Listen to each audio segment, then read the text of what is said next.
پاکستان میں علماء کرام کے کردار کا ایک مختصر تجزیہ کریں، یہ بھی بتائیں کہ ان کا کردار کیا ہونا چاہیے۔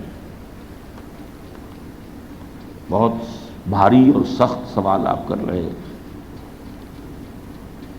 دیکھیے پاکستان میں بحیثیت مجموعی علماء کا کردار کیا ہے؟ ہماری مجرمانہ غفلت کی وجہ سے ہم نے علماء کو ایک پروفیشن کی حیثیت دے دی۔ اس سے پروفیشن، مسجد کی خطابت ہے، امامت ہے، ملازم ہے، تنخواہیں ہیں، ریٹس ہیں، یہ پروفیشن۔ یہ ہے اصل میں جو ہمارے ہاں اس وقت کردار بنا ہوا ہے۔ باقی علماء کی کچھ تو ہے جو خالص جو ان کی سیکٹیرین آرگنائزیشنز ہیں، تو میں ان کے لیے ایک لفظ استعمال کیا کرتا ہوں کہ وہ ٹریڈ یونینز ہیں علماء کی، ایک خاص مکتب فکر، خاص فرقے کے علماء کی تنظیم ہے۔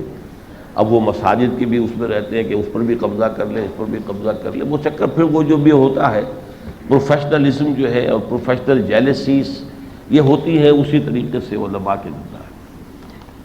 باقی یہ کہ ہونا کیا چاہیے؟ ہونا تو یہ چاہیے جیسا کہ قرآن مجید میں آیا لولا ینہاہم الربانیون والاحبار عن اکلہم السحت، یہ جو احبار اور رہبان تھے بنی اسرائیل کے، علماء تھے، صوفیاء تھے، یہ اپنے لوگوں کو کیوں نہیں روکتے رہے حرام خوری سے اور غلط بات کہنے سے؟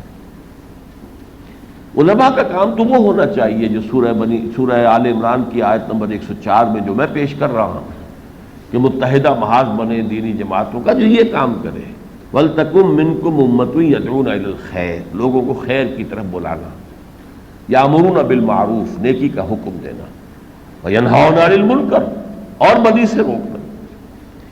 اب یہ ہے کہ بدی سے روکیں گے تو لوگ آئیں گے نہیں، سنیں گے نہیں آپ کی بات، مسجد چھوڑ جائیں گے آپ کی۔ ہمارے ہاں ایک صاحب چھوڑ گئے، حالانکہ ہمارے بڑے قدیم دوستوں میں سے تھے، انہوں نے ایک زمانے میں کہا کہ آپ تو تیسرے چوتھے جمعے ہمیں حدیث سنا دیتے، اب کافی عرصہ ہو گیا وہ حدیث میں نے نہیں سنائی آپ کو، وہ جو سود کی حرمت آئی ہے، حضور نے فرمایا ہے کہ سود کے گناہ کے 70 حصے ہیں، جن میں سب سے ہلکا یہ ہے کہ ایک شخص اپنی ماں کے ساتھ زنا کرے۔ تو ہم سود تو چھوڑ نہیں سکتے، آپ کا جمعہ تو چھوڑ سکتے ہیں نا، تو جمعہ چھوڑ کے چلے گئے۔ تو ایک تو یہ شکل ہے، کیا کریں؟